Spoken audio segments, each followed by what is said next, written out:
أعوذ بالله من الشيطان الرجيم پناہ چاہتا ہوں اللہ کی شیطان مردود کے شر سے۔ بسم اللہ الرحمن الرحیم، شروع کرتا ہوں اللہ تبارک و تعالیٰ کے نام سے جو بڑا مہربان نہایت رحم والا ہے۔ وقال الشيطان لما قضي الأمر إن الله وعدكم وعد الحق ووعدتكم فأخلفتكم۔ اللہ تبارک و تعالیٰ نے شیطان کے بارے میں ہمیں واضح طور پر سمجھا دیا، بتلا دیا کہ میرے بندو، شیطان تمہارا کھلم کھلا دشمن ہے، اور دوسری طرف اللہ تعالیٰ نے پیغمبروں کو بھیجا تاکہ وہ یہ بتلائیں کہ اللہ تبارک و تعالیٰ ہی معبود حقیقی ہے اور اس کے علاوہ کوئی معبود نہیں۔ تو ایک طرف تو پیغمبر ہمیں دعوت دیتے ہیں کہ ہم اللہ کی عبادت کریں، اللہ تبارک و تعالیٰ کو ایک مانیں اور ان پیغمبروں کو اللہ تبارک و تعالیٰ کا پیغمبر مانیں، اور دوسری طرف شیطان ہمیں اکساتا ہے، بہکاتا ہے کہ اللہ تبارک و تعالیٰ اکیلا نہیں ہے، اور یہ جو نبوت کا دعویٰ کر رہے ہیں یہ نبی نہیں ہے، اور جو پیغام اللہ کی طرف سے لائے ہیں تو شیطان بہکا کر کہتا ہے کہ یہ اللہ کی طرف سے پیغام نہیں ہے۔ تو گویا دونوں کی باتیں ایک دوسرے کے مخالف ہیں۔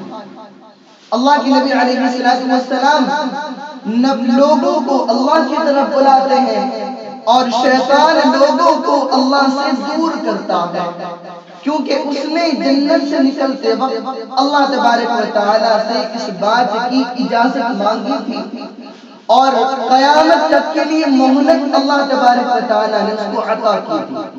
اس نے کہا تھا کہ میں ضرور تیرے بندوں کو گمراہ کروں گا، ان کو سیدھے راستے سے بھٹکاؤں گا۔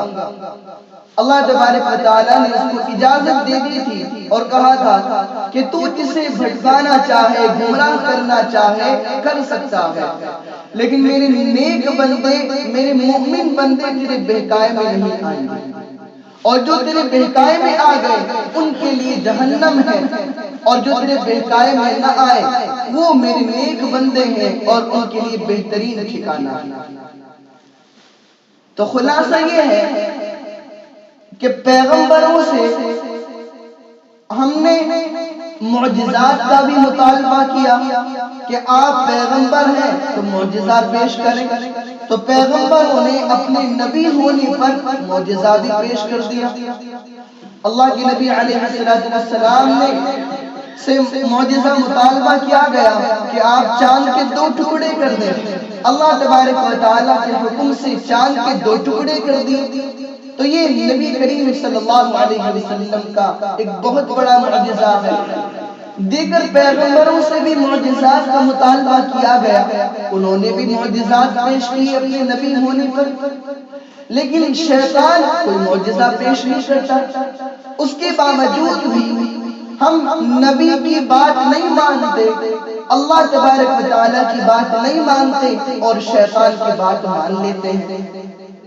تو میرے بزرگوں، اس کا بہت بڑا نقصان ہمیں اب اس کا احساس نہیں، لیکن روز قیامت ہوگا، بہت بڑا نقصان۔ روز قیامت جب اللہ تبارک و تعالیٰ فیصلہ فرمائیں گے اور جہنمی لوگ جہنم میں، جنتی لوگ جنت میں چلے جائیں گے، شیطان ہمیں دنیا میں بے وقوف بنا رہا ہے، اور غضب کی بات تو یہ ہے کہ ہم اس سے بے وقوف بن بھی رہے ہیں، ہم اس سے بے وقوف بن بھی رہے ہیں، اور قیامت کے دن شیطان اپنے ہاتھ کھڑے کر دے گا، کہے گا کہ بھائی دیکھو، اللہ نے جو تم سے وعدہ کیا تھا وہ بالکل سچا وعدہ تھا، قیامت آئے گی، اللہ نے وعدہ کیا تھا، وعدہ بالکل سچا تھا۔ اور شیطان کیا کہتا ہے کہ نہیں، قیامت کچھ نہیں آئے گی، جو کرنا ہے کرتے رہو، جو گناہ کرنا ہے پوری زندگی گناہ کرنے میں گزار دو۔ شیطان اس طرح بہکاتا ہے، یہاں تک کہ اگر ہم توبہ بھی کرنا چاہتے ہیں تو شیطان ہی کہہ کر بہکا دیتا ہے کہ ابھی تو بچہ ہے، بڑے ہو کر توبہ کر لے، ابھی تو جوان ہے، ابھی تیری زندگی کا ایک لمبا عرصہ باقی ہے، جب مزید بڑا ہوگا، بڑھاپے کے قریب ہوگا، جب توبہ کر لینا، جب نماز پڑھنی شروع کر دینا۔ یہی سوچتے یار کل سے یا جمعے کے دن سے میں نماز پڑھنی شروع کروں گا، لیکن جمعے کی نماز پڑھی اور اس کے بعد پھر شیطان کی بہکائی میں آ جاتا ہے۔ تو گویا شیطان اس کو ایسے بہکاتا رہتا ہے کہ آج نہیں کل سے کرنا، کل سے نہیں پرسوں سے کرنا، چلو بعد میں توبہ کر لینا، چلو فلاں دن سے نمازیں پڑھنی شروع کرنا، اور یہ ہوتے ہوتے انسان بالآخر دنیا سے چلا جاتا ہے، مر جاتا ہے۔ واقعات گزرے ہیں کہ آدمی نے سوچا کہ بھئی صبح فجر کی نماز سے بھی انشاءاللہ نماز پڑھنی شروع کروں گا، لیکن پھر سوچا چلو ظہر سے نہا دھو کر شروع کروں گا، پھر کہ عصر سے، مغرب سے، عشاء سے، سوچا کہ چلو کل فجر سے کروں گا، معلوم ہوا کہ عشاء میں سویا تو اٹھائی نہیں۔ تو میرے محترم، زندگی کا کوئی بھروسہ نہیں، سوئے تو اٹھے یا نہ اٹھے کوئی معلوم نہیں، کسی بات کا ہمیں کوئی علم نہیں۔ اس لیے شیطان جو ہمیں بہکا رہا ہے یہ ہمارا دشمن ہے، اور اللہ تبارک و تعالیٰ نے جو ہم سے وعدہ کیا ہے اپنے پیغمبروں کو بھیج کر، جس چیز کی ہمیں دعوت دی گئی ہے، وہ دعوت، وہ پیغمبر وہ بالکل سچے ہیں، تمام باتیں سچی ہیں۔ تو قیامت کے دن شیطان بھی اس بات کا اقرار کرے گا اور لوگوں سے کہے گا کہ بھئی اللہ نے جو تم سے وعدہ کیا تھا وہ وعدہ بالکل سچا ہے، اور میں نے جو تم سے وعدہ کیا تھا وہ وعدے بالکل جھوٹے ہیں۔ اور ساتھ ہی یہ بات بھی کہے گا کہ دیکھو مجھے تمہارے اوپر کوئی زور زبردستی تو نہیں تھی، کوئی قدرت تو نہیں تھی، میں نے تو اتنا کیا کہ تمہیں دعوت دیتی شرک کی طرف، تم نے میری دعوت قبول کر لی، اس میں میرا کیا قصور؟ شیطان کیا کہے گا کہ بھئی مجھے تمہارے اوپر کوئی زور زبردستی تو نہیں تھی، میں نے تمہارے ہاتھ پاؤں تو جوڑے نہیں تھے کہ تو چوری کر لے یا زنا کر لے یا جو ہے کفر کر لے، شرک کر لے، میں نے تو تجھے تھوڑا سا اکسایا تھا، تھوڑی سی دعوت دی تھی شرک کرنے کی، چوری کرنے کے لیے تھوڑا سا ابھارا تھا، چوری تو تو نہیں کی ہے، کفر تو نہیں کیا ہے۔ جب دوسری طرف پیغمبر تیرے پاس آئے تھے، تجھے سمجھایا تھا، نصیحت کی تھی، اور جو ہے پیغمبر کے وارثین سے تمہیں بتلایا تھا، علماء نے تقریر کر کے تجھے سمجھایا تھا، تو نے ان کی بات تو نہیں مانی، لیکن تو نے میری بات قبول کر لی، اس میں میرا کیا قصور؟ شیطان بھی قیامت کے دن یہ کہہ دے گا۔ اللہ تبارک و تعالیٰ نے قرآن مقدس میں پہلے ہی اس بات کا خلاصہ کر کے ہمیں بتلا دیا کہ میرے بندو شیطان تمہیں اس طرح کی باتیں کہہ کر بہکائے گا، لیکن تم اس کے بہکائے میں مت آنا، کیونکہ قیامت کے دن وہ خود اس بات سے مکر جائے گا اور کہے گا کہ میں نے تمہارے ساتھ کوئی زور زبردستی نہیں کی۔ سمجھ میں آ رہی بات؟ تو قیامت کے دن وہ کہے گا کہ اب تم مجھے ملامت نہ کرو، اپنے آپ کو ملامت کرو، کیونکہ بات ماننے والے تم ہو، میں نے تم سے کوئی زور زبردستی نہیں کی، اس لیے خود کو ملامت کرو اپنی جہنم میں جانے پر۔ میں ملامت کا مستحق نہیں ہوں، اور نہ میں تمہاری کوئی مدد کر سکتا، نہ تم میری کوئی مدد کر سکتے۔ تو گویا آپ کسی بھی بڑے کی اتباع کر لیں، کسی سردار کی اتباع کر لیں، اگر غلط آدمی کی اتباع کرو گے تو وہ جہاں جائے گا آپ کو بھی وہیں لے کر جائے گا، اگر وہ جہنم میں جائے گا تو آپ کو اپنے ساتھ جہنم میں لے کر جائے گا۔ شیطان کی اتباع کرو گے تو جہنم میں جانے کا ٹکٹ پکا ہے۔ اس لیے شیطان کے حربے سے بچو۔ جب اللہ نے صاف صاف ہمیں بتلا دیا کہ بھئی شیطان تمہارا کھلم کھلا دشمن ہے، تو کیوں ہم اپنے دشمن کی بات مانتے ہیں؟ کیوں ہم اپنے دشمن کے بہکائی میں آتے ہیں؟ اور کیوں ہم نبی کی بات تسلیم نہیں کرتے؟ کیوں ہم قرآن اور حدیث کے پیغامات کو نہیں مانتے؟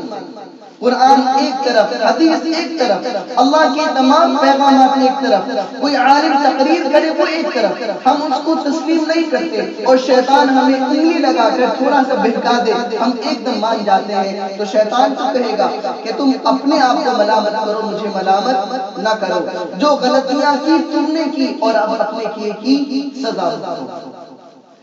پھر اللہ تبارک و تعالی جہنمی لوگوں کو جہنم میں داخل کر دے گا اور ان کے لیے سخت سزا ہوگی۔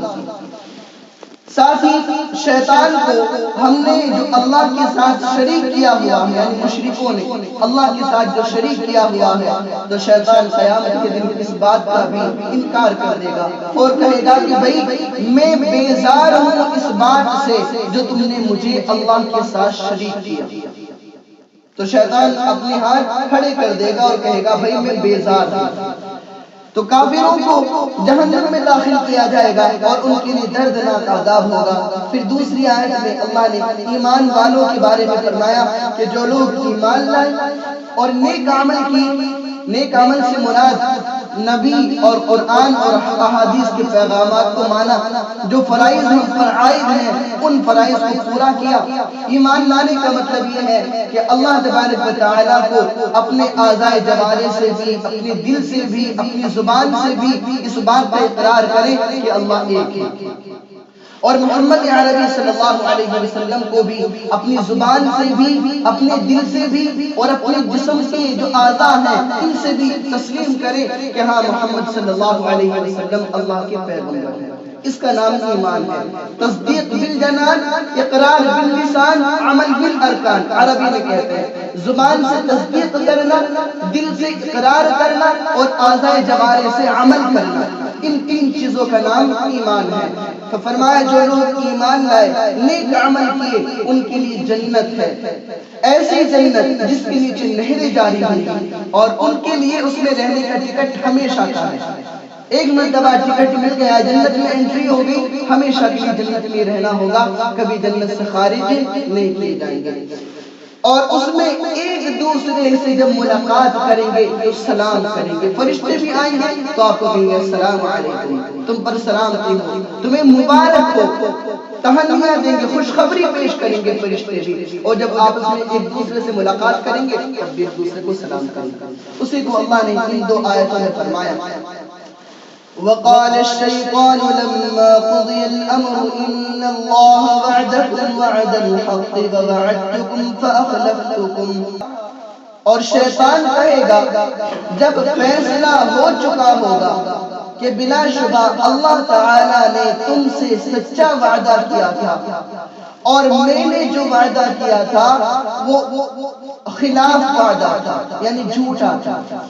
وَمَا كَانَ لِي عَلَيْكُم مِّن سُلْطَانٍ إِلَّا أَن دَعَوْتُكُمْ فَاسْتَجَبْتُمْ لِي، اور مجھے تم پر کوئی زور زبردستی نہیں تھی، کوئی قدرت نہیں تھی، مگر یہ کہ میں نے تمہیں دعوت دی اور تم نے اس کو قبول کر لیا، تم نے میری دعوت کو قبول کر لیا۔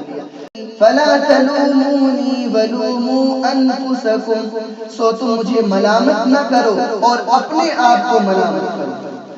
مَا أَنَا بِمُصْرِخِكُمْ وَمَا أَنْتُمْ بِمُصْرِخِي، نہ میں تمہاری کوئی مدد کر سکتا ہوں اور نہ ہی تم میری کوئی مدد کر سکتے ہو۔ إِنِّي كَفَرْتُ بِمَا أَشْرَكْتُمُونِ مِن قَبْلُ، میں بیزار ہوں اس سے جو تم نے مجھے اس سے پہلے شریک بنایا، گویا مجھے شریک بنائے جانے سے میں بیزار ہوں۔ ان الظالمین لهم عذاب علیم، بلا شبہ ظالمین کے لیے دردناک عذاب ہے۔ ظالمین سے مراد کوئی کافر مشرک جو جہنم میں جائے گا۔ وَأُدْخِلَ الَّذِينَ آمَنُوا وَعَمِلُوا الصَّالِحَاتِ جَنَّاتٍ تَجْرِي تَحْتِهَا الْأَنْهَارُ خَالِدِينَ فِيهَا بِإِذْنِ رَبِّهِمْ، اور وہ لوگ جو ایمان لائے اور نیک عمل کیے ان کو ایسے باغات میں داخل کیا جائے گا جن کے نیچے نہریں جاری ہوں گی، وہ اس میں اپنے رب کے حکم سے ہمیشہ رہیں گے۔ تحیتهم فیہا سلام، اس میں آپسی ملاقات کے وقت ان کا تحیہ سلام ہوگا۔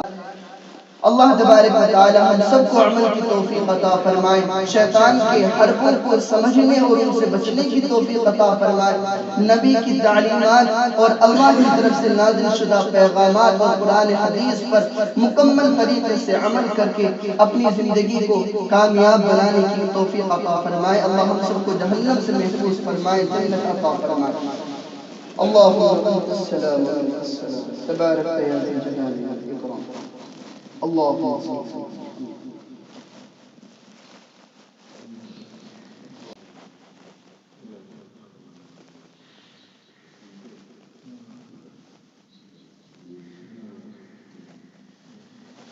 اللہ تمام بیماروں کو شفا کاملہ دائمہ عاجلہ مستمرہ عطا فرما دے، تمام بیماروں کو صحت عافیت تندرستی عطا فرما دے۔ اللہ ہم سب کو تمام بیماریوں سے، پریشانیوں سے، مصیبتوں سے محفوظ فرما دے، تمام مرحومین کی مغفرت فرما دے، جو بے روزگار ہیں اللہ ان کو روزگار عطا فرما دے، اللہ ہم سب کی روزیوں میں برکت عطا فرما دے، حلال روزی عطا فرما دے، حرام روزی سے ہم سب کی حفاظت فرما دے۔ اللہ قرآن و حدیث کی تعلیمات پر مکمل طریقے سے عمل کی توفیق عطا فرما دے۔